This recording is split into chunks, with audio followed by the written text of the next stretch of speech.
Salam alaikum chers amis. Pour cette deuxième partie, nous allons voir les origines de la croyance au Mehdi et les signes précurseurs de la fin des temps. Et je ferai une troisième partie concernant le prophète Isa alayhi salam et son élévation auprès d'Allah. Alors je voulais l'intégrer dans cette vidéo, mais comme c'est un sujet qui est relativement long, je préfère le traiter à part. Alors avant de commencer, j'aimerais passer un message aux personnes qui mettent des commentaires désagréables. Alors sachez que moi, j'attends rien de l'homme. Ma récompense est auprès d'Allah. Alors vous pouvez mettre autant de commentaires, autant de pouces que vous voulez, ça me touche strictement pas. Et ce n'est certainement pas cela qui va m'arrêter dans ma mission. Vous voulez croire en un sauveur imaginaire, vous en avez le droit. Mais comprenez une chose, si le prophète n'a pu vous guider, si le Coran, qui est la parole d'Allah, n'a pu vous guider, il peut y avoir une armée de Mehdi qui descendent du ciel, vous resterez tel que vous êtes. Vous ne bougerez pas d'une miette. Allah ne guide pas les gens injustes. Alors, ceci étant dit, venons maintenant aux origines du Mehdi. Alors, j'avais auparavant expliqué l'évolution de la langue et le choc des cultures avec l'expansion de l'islam. Alors, ce concept du Mehdi, du messianisme, est l'un des sujets qui nous vient des Medjous et plus précisément du zoroastrisme. Alors pour les frères et sœurs qui sont attentifs à mes vidéos, j'avais parlé d'un livre qui s'intitule The Book of Ardaviraf, le livre d'Ardaviraf. Ardaviraf, qui était un prophète zoroastrien.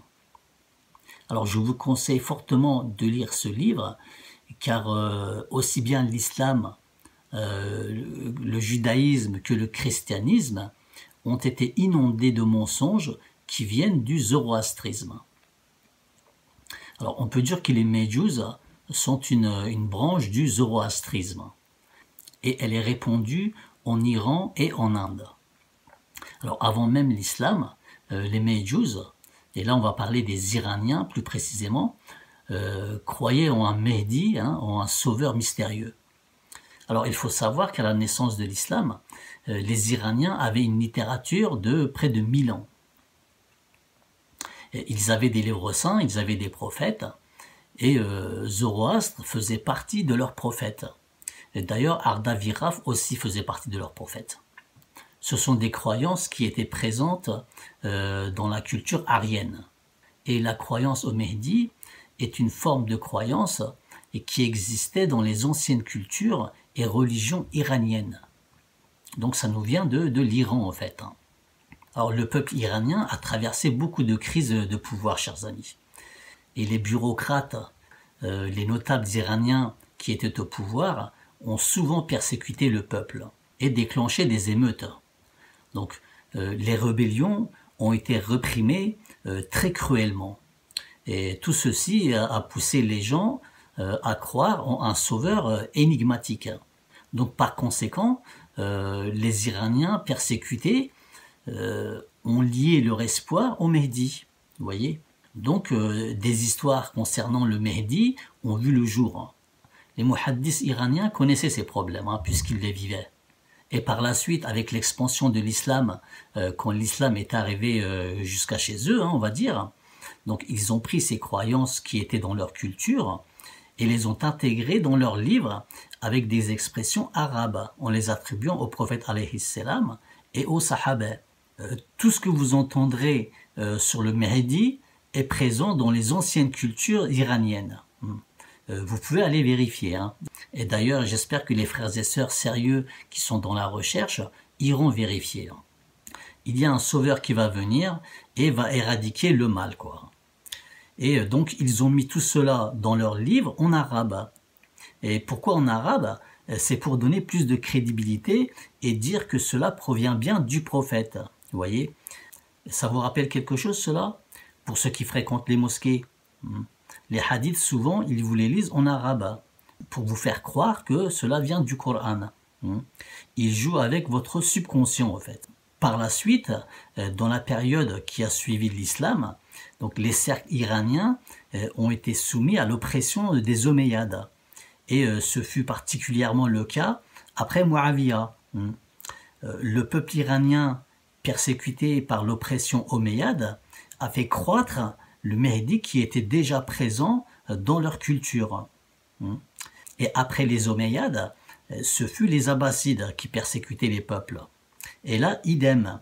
Le peuple de Damas, un exemple, souffrant de la persécution des Abbassides, ont mis à jour un sauveur mystérieux du nom de Soufiane. Donc Soufiane, qui serait descendant d'Abu Soufiane. Alors pour ceux qui ne connaissent pas, Abu Soufiane était le père de Muawiyah. Et il était l'un des plus grands ennemis de l'islam. Donc voilà chers amis, grosso modo, je vous ai fait un petit résumé des origines du Mehdi qui vient du secteur de l'Iran en fait. Pour les personnes qui sont vraiment intéressées, il n'est pas difficile d'accéder à toutes ces informations. Moi je ne suis pas historien. Mon travail principal est concentré sur le Coran. Mais pour comprendre comment notre religion a été pervertie, la connaissance de l'histoire est nécessaire. Alors je vais vous reconseiller le livre d'Arda Viraf. Faites des recherches sur le zoroastrisme, sur les Aryens, la culture iranienne et les Médjouz. Alors venons maintenant au signe de la fin du monde. Mais écoutons d'abord ce que dit cet imam. Parmi les signes majeurs, j'ai évoqué les signes mineurs, il y a cette tradition prophétique rapportée par Muslim, le prophète sallallahu alayhi wa sallam. Sallu ala rasulillah. Nous dit, elle ne viendra pas avant que n'apparaissent 10 signes annonçant son approche. Et il va mentionner la fumée, le Dajjal, la bête, le lever du soleil à l'ouest, le retour de Isa, Ya'juj et Ma'juj, Gog et Magog, d'importants glissements de terrain à 3 endroits différents, l'un à l'est, l'autre à l'ouest et le dernier en Arabie, suite auquel un feu immense se mettra à brûler au Yémen et chassera les gens en direction du lieu de rassemblement. Les signes mineurs, on en a évoqué un certain nombre, ils sont passés. La naissance, la mort du prophète, la mort des compagnons, etc. Par contre, pour ce qui est des signes majeurs, ils ne sont pas encore apparus à ce jour. Donc voilà, nous venons d'entendre de la bouche de cet imam qui chante beaucoup et qui réfléchit peu, certains mensonges concernant la fin des temps et dont il attribue encore une fois au prophète alayhi salam. Ce qu'il vient de raconter n'a bien entendu aucune référence coranique. C'est tiré directement des récits. Alors d'après cet imam, le prophète aurait donné des précisions sur des événements à venir, c'est-à-dire du ghaib. Donc le prophète alayhi salam aurait connaissance du futur et il aurait prédit les signes en question. Alors nous allons prouver encore une fois que l'imam Boussena est un diffamateur, est un menteur. Tu comprends Boussena? Tu es un menteur diffamateur. Déjà, il faut savoir que les seuls signes précurseurs de la fin des temps, chers amis, sont la venue du prophète Isa alayhi salam, la venue du prophète Mohammed alayhi salam et la révélation du Coran. C'est tout. Il n'y a pas les sahabas, ceci, cela, non, ce sont des mensonges tout cela. Après, il n'y a plus de signes, qu'ils soient majeurs ou mineurs. Ce sujet de la fin des temps, chers amis, était déjà présent à l'époque du prophète. Et les gens questionnaient le prophète à ce propos. Dans le Coran, la fin des temps est évoquée en tant que as-sa'a. Nous ne pouvons pas, chers amis, ne pas voir les informations données par le Coran à ce sujet. Pour avoir une approche au hadith, il faut d'abord connaître ce que dit Allah Azza wa Jal. D'accord ? Mohammed alayhi salam est un prophète. Il ne va pas dire des choses qui sont en contradiction avec la révélation. Voyons voir que dit Allah Azza wa Jal, qui avertit directement le prophète à ce sujet. Alors nous allons commencer par la sourate Naziat, versets 42 à 45. Esta'zu billah, il t'interroge au sujet de l'heure. Quand va-t-elle jeter l'ancre? Quelle science en as-tu pour leur dire? Son terme n'est connu que de ton Seigneur. Tu n'es que l'avertisseur, celui qui la redoute. Que dit Allah Azza wa Jal ici? Il dit, il t'interroge au sujet de l'heure. Mais tu peux pas le savoir, toi. Tu n'as pas cette science. Tu es là juste pour avertir. Vous voyez? Alors, continuons. Nous allons aller sur Ahzab, verset 63. Esta'zubillah. Les gens t'interrogent au sujet de l'heure. Dis, sa connaissance est exclusive à Allah. Qu'en sais-tu? Il se peut que l'heure soit proche. Vous voyez, quand vous avez des versets comme ceci dans le Coran, vous ne pouvez pas dire que le prophète peut prédire des signes au sujet de la dernière heure. Alors continuons. Nous allons aller à la sourate Nahl, verset 177. Esta'zubillah. C'est uniquement à Allah qu'appartient l'inconnaissable des cieux et de la terre. Et l'heure ne sera que comme un clin d'œil ou plus bref encore, car Allah est certes omnipotent. Donc là, comme nous pouvons le constater à la parole d'Allah, lui seul connaît le ghaib, l'inconnaissable, et la fin des temps qui arrivera comme un clin d'œil ou plus bref encore. Alors allons maintenant à la sourate Araf, au verset 187 et 188. Esta'zubillah. Il t'interroge sur l'heure. Quand arrivera-t-elle? Dis, seul mon Seigneur en a connaissance. Lui seul la manifestera en son temps.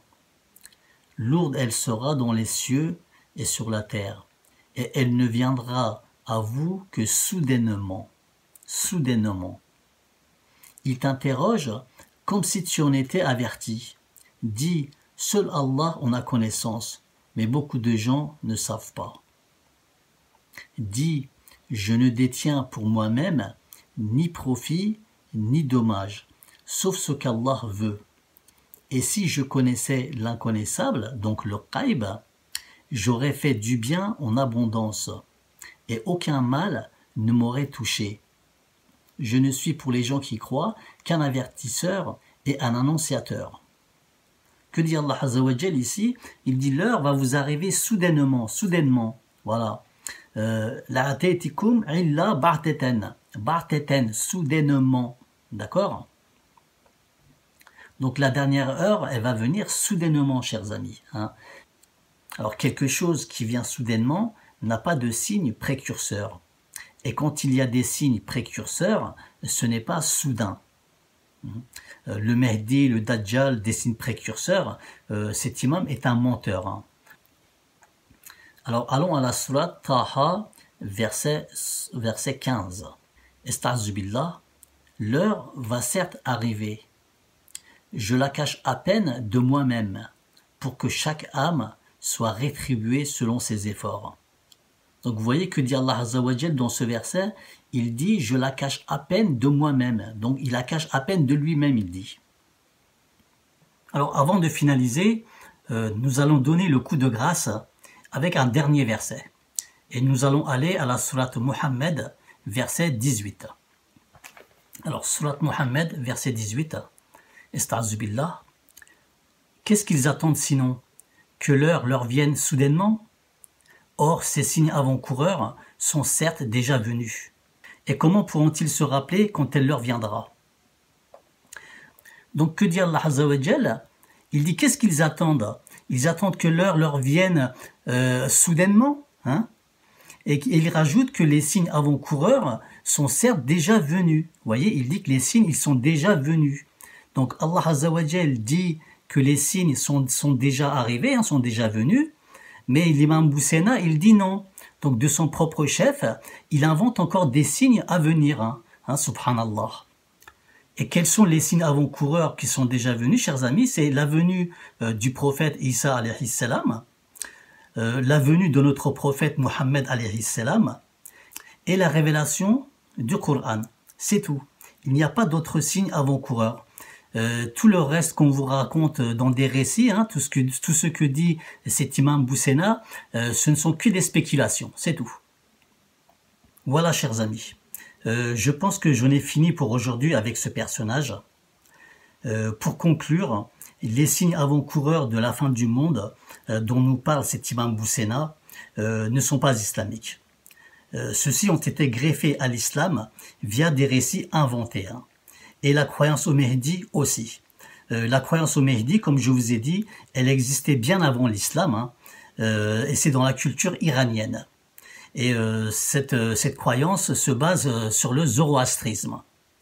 Notre prophète Mohammed alayhi salam, chers amis, a forgé sa foi et sa culture religieuse uniquement avec le Coran. D'accord ? Si ces signes faisaient partie de notre dîn, Allah Azza wa Jal nous en aurait fait part dans le Coran. Cet imam Boussena n'a pas une approche sincère sur le sujet. La raison, c'est qu'il est hypocrite, et son hypocrisie vient du fait qu'il ne connaît pas Allah à travers le Coran, mais à travers des récits inventés, hein, des bouts de papier, c'est tout. Et ne croit pas au Qiyamah et au jour du jugement. Voilà. Donc voilà, chers amis. Suite à des problèmes techniques, j'ai eu beaucoup de retard dans mes vidéos. Et jusqu'à présent, je n'ai toujours pas réglé mes problèmes. Mais ça va se faire, Inch'Allah. Alors, je vous dis à bientôt. Qu'Allah Azza wa Jal ouvre vos yeux et vos cœurs au Coran. Assalamu alaikum wa rahmatullah wa barakatuh.